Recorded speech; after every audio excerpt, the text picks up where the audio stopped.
Bonjour tout le monde, je m'appelle Marc-Antoine de chez Safi Informatique. Aujourd'hui, nous allons faire un court exemple où nous utiliserons l'outil de conception automatisée pour une poutre hyperstatique en béton armé avec l'aide du module Safi Béton. Lors de cet exemple, nous allons faire la conception d'une poutre hyperstatique sur 3 portées. Pour ce faire, nous allons placer un grillage représentatif de cette poutre. Premièrement, nous allons placer un plan du quadrillage dans l'axe XZ. Et ensuite, nous allons éditer les lignes. Premièrement, pour l'axe X, nous allons conserver uniquement les 4 dernières lignes et allons placer un espacement de 10 mm, soit 10 mètres, un autre de 15 000 mm, soit 15 mètres, et un autre d'une portée de 10 000 mm pour un autre 10 mètres.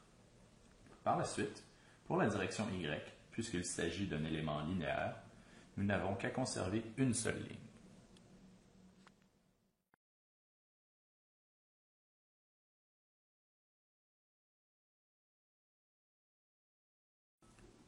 Une fois la grille mise en place, il est maintenant possible de mettre en place les membrures. Pour ce faire, nous n'avons qu'à sélectionner l'ensemble du modèle avec la commande « Ajouter une membrure ». Ainsi, nous pouvons créer nos 3 portées distinctes avec un joint à chaque extrémité. Par la suite, nous pouvons maintenant déterminer les conditions d'appui des différents joints. Pour le premier joint, le joint A, il sera retenu dans toutes les directions et la rotation sera empêchée dans l'axe X et Y. Les joints subséquents seront retenus uniquement en Y et en Z.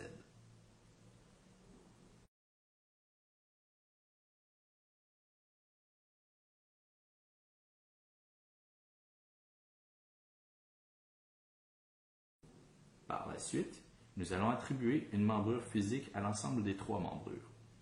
Les membrures physiques permettent de traiter une suite de différentes membrures sur un même axe comme étant un élément continu. Avec le module Safi Béton, cela permettra de faire la disposition de barres d'armature qui se prolongera sur différentes membrures. Ainsi, par exemple, dans la zone de moment négatif qui se situera ici, il sera possible d'avoir de l'armature continue dans le rang supérieur sur 2 membrures différentes. Par la suite, nous allons pouvoir choisir les propriétés de notre section. Dans ce cas-ci, vous pouvez remarquer qu'il n'y a toujours pas de section. Nous allons donc créer une section non standard. Nous allons sélectionner une section en béton, par exemple, du 40 MPa. Par la suite, nous allons sélectionner une section par défaut, en T, et allons déterminer les dimensions de cette section. Nous allons avoir une largeur des ailes de 1200 mm, une hauteur de section de 1500 mm, une épaisseur des ailes de 250 mm, une largeur d'arme de 350 mm.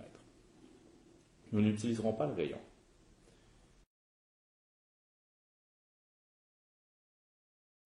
Il reste à choisir un nom pour cette section. Dans ce cas-ci, nous allons l'appeler Kevin. Une fois notre section créée, il sera possible de l'assigner à toutes nos membrures. On voit maintenant que celle-ci s'affiche dans la fenêtre. Par la suite, il est possible de voir que le profil de la section s'affiche au centre de chacune des différentes membrures. Nous allons maintenant déterminer les conditions de chargement pour cet exemple. Premièrement, nous allons créer nos différentes charges de base, une charge permanente et une surcharge. Nous allons leur attribuer un nom.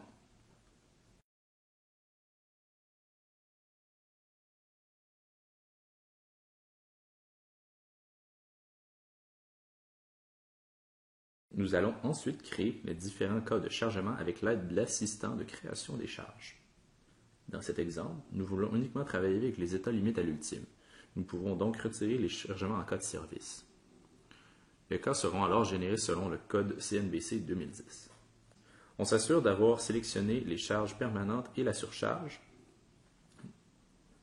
Nous avons 2 cas de chargement de créer, celui de 1.4 de la charge permanente et 1.4 de la charge permanente et 1.5 de la surcharge. Par la suite, nous pouvons ajuster le poids propre de la structure.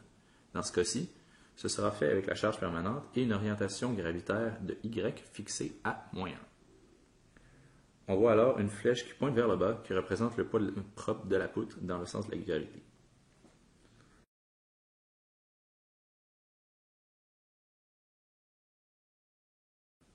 Nous allons également placer une charge vive répartie sur tout le long de la membrure. Nous allons, avec le clic droit, ouvrir l'onglet de charge de membrure et on va fixer moins 30 kN comme cas de chargement.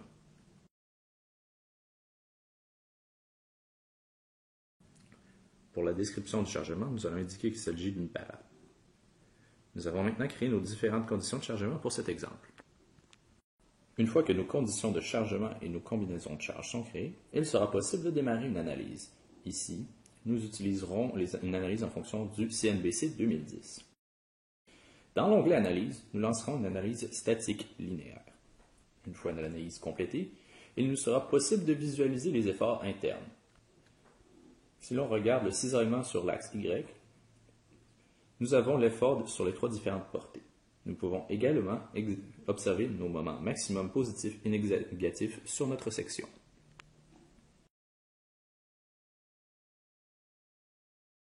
Nous allons maintenant utiliser l'outil de conception automatisée des barres d'armature du module béton de SAFI. Pour ce faire, nous allons sélectionner les membrures physiques que nous avons créées précédemment. Et dans l'onglet « Propriétés des membrures », nous allons cliquer sur l'onglet « Béton ». Dans cet onglet-ci, il nous est possible de visualiser la disposition des barres d'armature à l'intérieur de la poutre. Pour l'instant, vous pouvez remarquer qu'il n'y a toujours pas de barres d'armature disposées à l'intérieur de cette section. Il nous est possible de rajouter manuellement les barres d'armature. Cependant, pour l'instant, il n'y a pas de barres d'armature. Nous allons maintenant utiliser l'outil de conception automatisée afin de générer la disposition des barres d'armature avec l'aide de la conception automatisée. Pour ce faire, nous pouvons utiliser les groupes de conception des poutres. Dans ce cas-ci, en créant un nouveau groupe de conception, il va être possible d'automatiser la disposition des barres d'armature à l'intérieur de la section. Nous pouvons nous créer un nouveau groupe. Celui-ci vient par défaut avec la disposition des barres d'armature longitudinales 25M et 10M pour les étriers. Nous allons renommer ce groupe 25M 10M.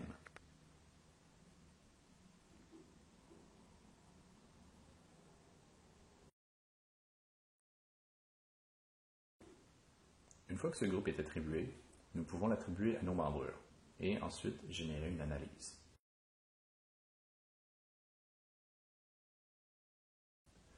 Cette analyse devra être placée en mode conception béton armé. De cette façon, la disposition automatique des barres d'armature se fera lors des calculs. Une fois l'analyse complétée, il est possible de visualiser la disposition des barres d'armature en allant dans l'onglet béton et en observant la disposition des barres d'armature longitudinales. Il est possible de maintenant remarquer qu'il y a une petite coche directement sur cet onglet. On voit maintenant la disposition des barres d'armature. De ce côté-ci, nous pouvons voir qu'il y a maintenant une disposition d'armature dans les rangs supérieurs lors des endroits de moments négatifs et une disposition de grandes barres d'armature sur toute la longueur de la poutre pour les moments positifs. De cette façon, la conception a été automatisée. Il nous est possible d'observer dans le coin supérieur droit la disposition de différentes sections de barres d'armature. On peut aussi visualiser la disposition des barres d'armature dans le menu « Vue en 2D ».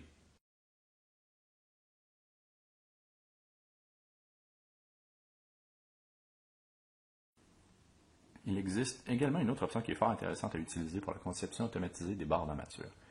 Il nous est possible d'automatiser le choix de la sélection des barres d'armature lors de la conception des poutres en béton armé. Dans ce cas-ci, nous pouvons automatiser la disposition des barres d'armature longitudinales dans le cas de la sélection de la disposition. Pour ce faire, il s'agit de prendre la disposition des barres automatiques dans un nouveau groupe de conception. Nous allons renommer ce groupe Auto. Ensuite, nous allons l'attribuer à la membrure et nous allons générer une nouvelle analyse.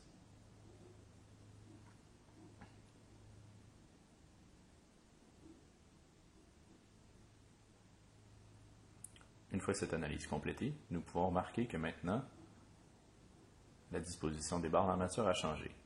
Dans les rangs inférieurs, il y a maintenant 2 barres 35M au lieu des 4 barres 25M qui étaient disposées précédemment.